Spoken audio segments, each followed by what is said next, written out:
Good morning. You're watching The Bay Breeze with Rick Clapp on GoBaja.com, and I'm here with Marie Van Wyck with the Pelican Market. Good morning. Good morning. Well, tell me, Marie, before we start, how did you, I noticed you have a cute accent. Where are you from originally? From South Africa. Oh, what a beautiful country. What part? I'm from South Africa originally, Johannesburg. Spent some time in Durban as well. Spent some time on the coast, really loved the water, and that really attracted me to the Clear Lake area. Well, having been to South Africa myself, what a beautiful, it's a world in one country. Absolutely. And especially Joburg, and in the day, Joburg was a great city, hustle and bustle, a beautiful climate, and Durban, of course, with the beaches there. And one of my favorite hotels was the Ilingani, which has an Indian influence heavily in Durban. Mm-hmm. So I always liked going there and playing golf, and the racetrack. I remember they had a nice racetrack there in Durban as well. But so what brought you here to the States? My husband was recruited in South Africa for what he does and his work, his consulting work. So we were relocated by Deloitte & Touche, and they made sure we were taken care of when we came here. Yeah, that's a great firm, to work for, and they will take good care of you. Well, it's great. How long have you been here?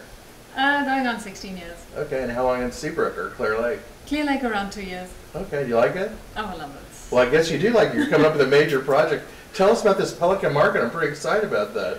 Gosh, it's the buzz around town. Well, the market was really just an outgrowth of an original idea to revitalize Old Seabrook. Old Seabrook has so much potential. There's so much we can do around here, but the biggest problem it has no traffic. We have Kima right across the bridge with almost 3 million visitors a year, but nobody seems to stop in at Seabrook. So the whole thing was, how do we get people into Old Seabrook? What do we create that will make it interesting for them to stop and visit? And from that, I just remembered enjoying markets in South Africa. Oh, beautiful open markets there. Open markets, very colorful, part of the landscape, more than the parking lot markets we generally found. Very much so, very much the landscape.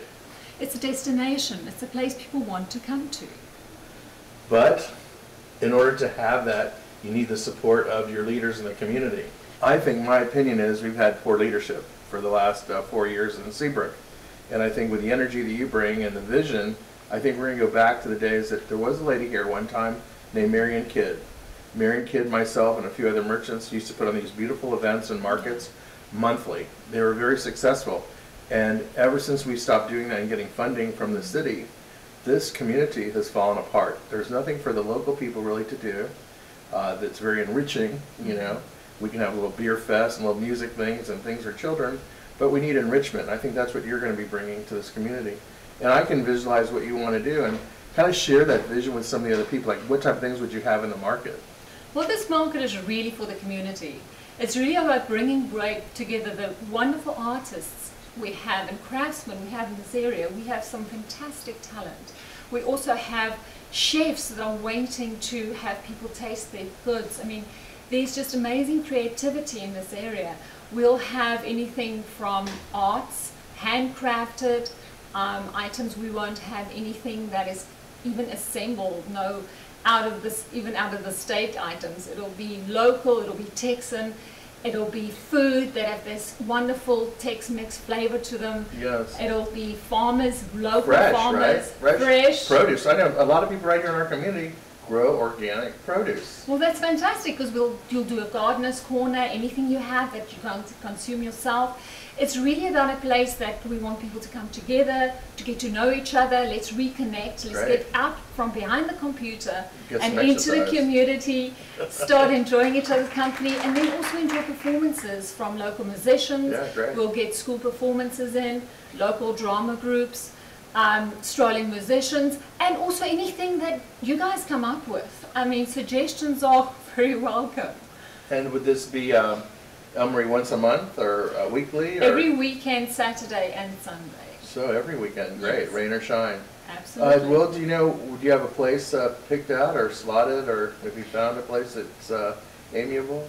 We do have a 3-acre parcel in Old Seabrook that we've been working on to redevelop and to set up that'll be that'll work for the project. It has some challenges, but it's a really well-located piece of property. It's large enough for our purposes, and with city support and community support, we can certainly bring it together. Great. And what support kind of are you looking for? We have enjoyed city support, and it would be helpful if they would be involved in helping us with parking.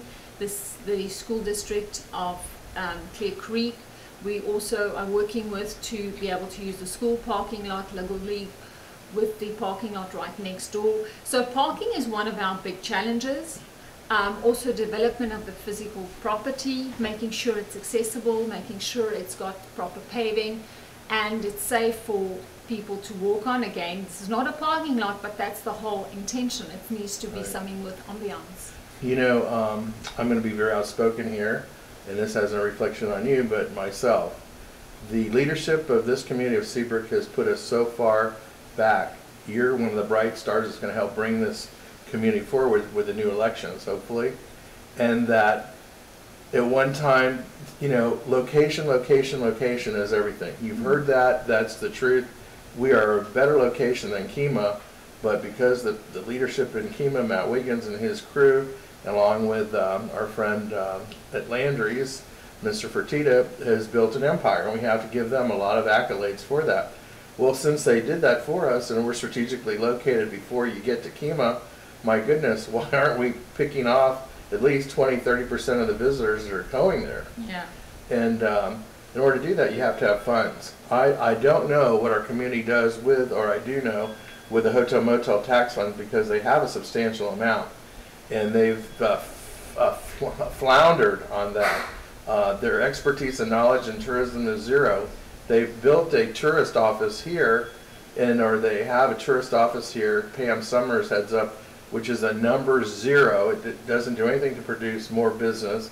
Since they've been here, I can tell you, we've gone to the negative, not in the forward, although the city puts $15,000 into that organization, the CVVB or whatever it's called, the Visitors Bureau, plus they pay for that to be in that building, and there hasn't been an increase in traffic in the last 2 years. But someone like yourself that is a grassroots, this is how you build things in business. That's why politicians need to be in business before they become a politician, because they've got to know you start from the bottom, grassroots. You build it by people like yourself in the community that come up with an idea, that need a little bit of funding, either from a bank or from a city or from the corporate community, which we don't have here because the city ran it all off. So you need a sponsor to get started. And with that idea, that'll blossom into something great. And so I'm very excited that you've taken the step to do this and have the courage and the ability to do it, and we will support you. So I applaud you for your efforts. And so when's the first one? What are we looking at? What timeline? Unfortunately, I can't tell you that right now. We've had 3 opening dates, each of which was postponed. So right now I'd like to get more of my ducks in a row and get all my funding lined up, as well as our construction going before we commit to an opening date. But I'll tell you this much, I'm going to keep going. And we will get this open, and you guys will be the first to know when we do have a set date that actually is one we're going to stick to, because we're not going to postpone this again. Well, Elmarie, how would they get a hold of you if they want more information, whether vendors or someone of interest? The best way to reach us would be through our website, which is www.thepelicanmarket.com. The Pelican Market coming soon. Elmarie with the Pelican Market, and we look forward to lots of success in many markets. Thank you very much. Thank you for being on the show today. Appreciate your invitation. Thank you.